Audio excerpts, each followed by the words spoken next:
Congress పార్టీలపై MP Etela Rajender తీవ్ర స్థాయిలో విమర్శలు గుప్పించారు. తెలంగాణ ఉద్యమాన్ని ఆ పార్టీ అణచివేసిందన్నారు. చివరికి తప్పనిసరి పరిస్థితుల్లోనే ప్రత్యేక రాష్ట్ర ఏర్పాటుకు అంగీకరించిందన్నారు. ప్రజల ఆకాంక్షలను నెరవేర్చడంలో ఆ పార్టీ విఫలమైందని మండిపడ్డారు ఈటెల.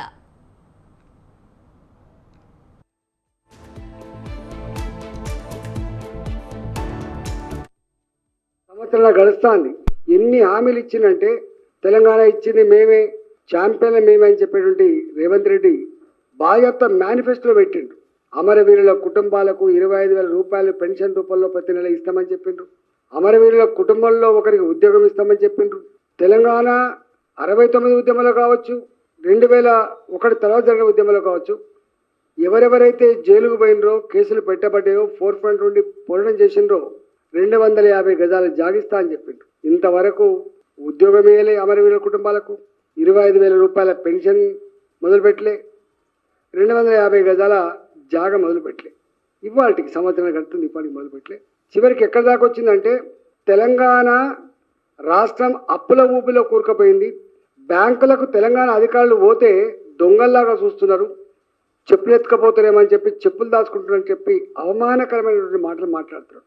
16%, 17%, 20% జీడిపి గ్రోత్ ఉన్న రాష్ట్రం, పర్ క్యాపిటా ఇన్కంలో నంబర్ 1 ఉన్న రాష్ట్రం, ఇవాళ ప్యాడీ ఉత్పత్తిలో కూడా గొప్పగా ఎదుగుతున్న రాష్ట్రం, ఐటీ రంగంలో అనేక రంగాల్లో ఎదుగుతున్న రాష్ట్రాన్ని ఇవాళ కాంగ్రెస్ పార్టీ వచ్చిన తర్వాత మళ్ళీ ఇవాళ ఇది మొత్తం నిజమే.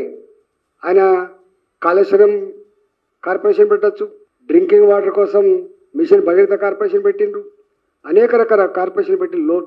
కానీ ప్రాజెక్టులు కట్టడం తప్పు కాదు, ప్రాజెక్టులలో జరిగిన అవకతవకలు తప్పు కావచ్చు.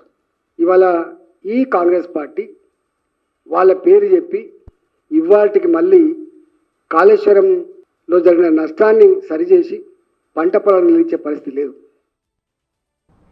బీఆర్ఎస్ నేత హరీష్ రావుతో తాను ఎందుకు కలుస్తానని ప్రశ్నించారు ఈటెల. రాష్ట్రంలో సంచలనం సృష్టించిన ఫోన్ ట్యాపింగ్ కేసు ఏమైందని ప్రభుత్వాన్ని నిలదీశారు.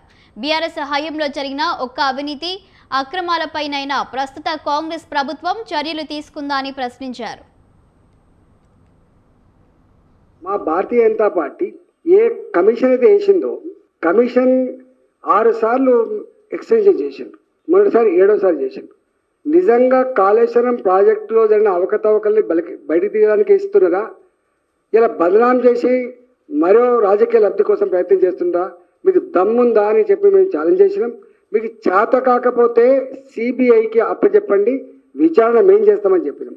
భారతీయ జనతా పార్టీ ఎక్కడ అన్యాయం జరిగినా దుర్మార్గాలు జరిగినా సహించే పార్టీ కాదు.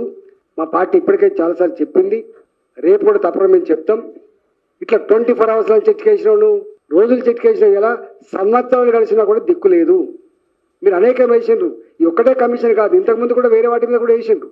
ఏ ఒక్క దాని మీదైనా మీరు